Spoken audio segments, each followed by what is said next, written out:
Hello, it's me again with just my weekly message. Good to see you all. Hope you're doing okay. We had our first sort of gathered worship this morning. It went very well. Lovely to see many of you. I hope you enjoyed sort of seeing each other and joining in fellowship and worship. I know it's a bit different. Some things were missing, and I know that's just one of those things in the current restrictions. But it was great to be back in church and to have those services. I took three services this morning, a couple at Welland, one at Walmer Green, and they were all great. If you're thinking of coming along, do. It's fine. The two golden rules we're saying really are sanitize your hands and keep social distance. Just remember that. There's one or two adjustments to the service, but you'll just by following the order of service, you'll see those. Um, we understand some of you have to shield. In fact, we're slightly relying on it. If we turned up, we wouldn't have enough room to social distance, but actually it worked out really well this morning, plenty of room. But then, as I say, knowing that some people are still having to shield. And so we'll carry on doing live streaming on YouTube. And I think live streaming on YouTube didn't really suffer because it was an actual service. I think that was just as good or whatever as any week for those who've been home and watching the live stream on YouTube. So as I say, do come along. Just remember those two golden rules, or do watch on live stream. We'll be doing that for a while yet. So what am I going to think about today? Well, I thought I might just sort of think a bit about the Bible, and particularly how we read the Bible in church.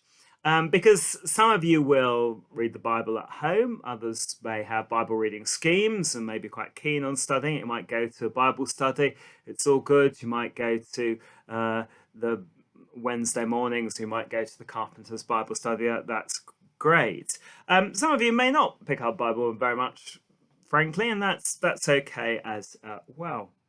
But it can sometimes feel when we're reading it in church, we get these three readings, these three excerpts, and particularly just struck me at the moments of going through Romans. And it's not always kind of clear why we have them, where they come from, how they relate to the other readings. So I thought I might sort of say, as I say, how we read the Bible in church. Why do we hear those three particular readings? The first thing is to say we follow a lectionary. And I think that's important. Lots of churches follow the same lectionary, actually.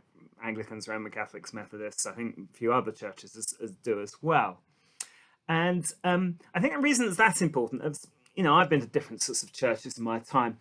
And sometimes I've gone to churches where, the preacher, minister, particularly if they're quite a powerful personality, have, their hobby horse. And there's the two or three books from the Bible that really kind of back up their theology or the thing they like or what they want to talk about.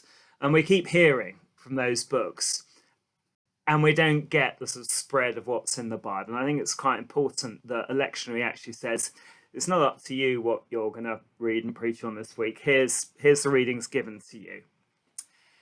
So the lectionary we have is basically a 3-year cycle.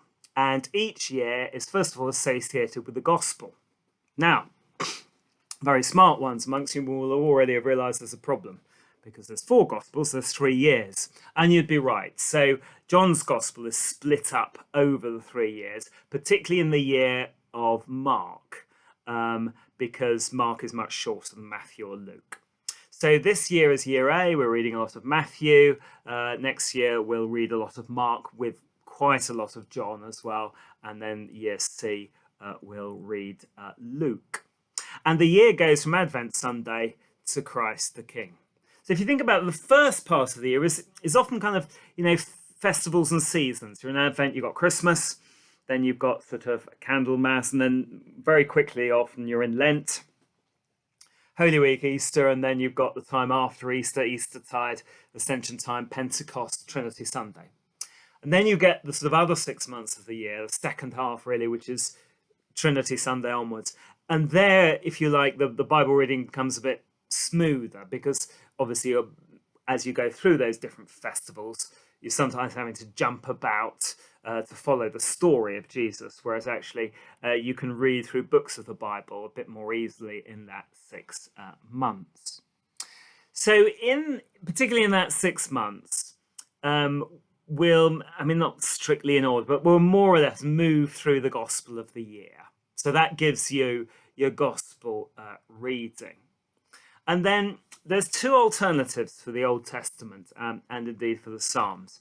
There's continuous or related, slightly technical things.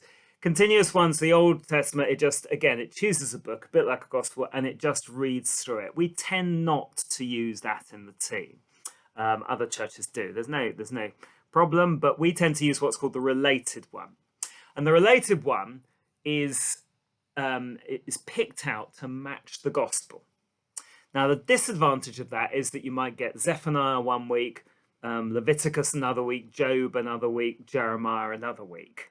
The advantage is that you'll hopefully be able to see, oh yes, there's a connection between what Jesus is talking about in the gospel and the Old Testament reading, and it makes it a bit easier for the preacher. So that's the related Old Testament reading.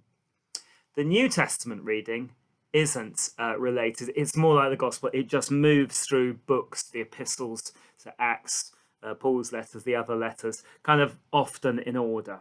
And that's really what made me think about it, talking about it this week, because we're working through St. Paul's letters to the Romans. We quite often preach on the gospel, so we're not always doing it. And Paul's letter to the Romans is a foundational Christian document, but it's not the easiest to understand. And as we're going through it, I thought some of you at home might be thinking, why on earth are we kind of going through this quite dense stuff? And that's the reason why, just so that we do work through it.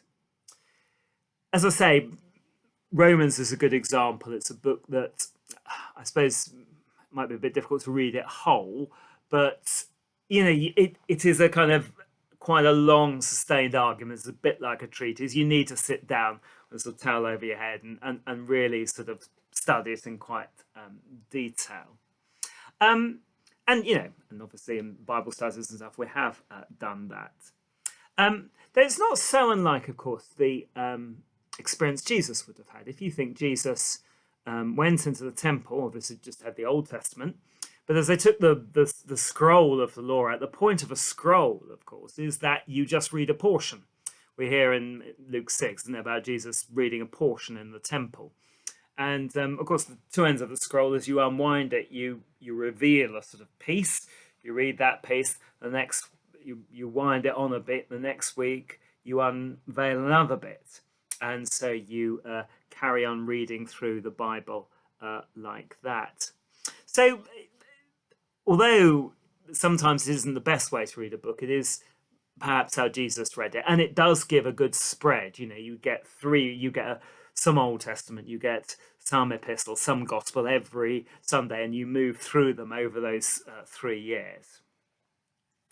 I just want to sort of finish just by giving sort of an impression of the what the Bible's all about. Or, I mean, difficult to do in 2 minutes, isn't it? But I'm sitting in my sort of study, bicycle shop, library, whatever you want to call it. And last week I was doing the reflections. If you read the reflections on Facebook, I was talking about different books I've known. One of the books was this, Umberto Eco's The Name of the Rose. You might have read it. It's a film and a TV series as well.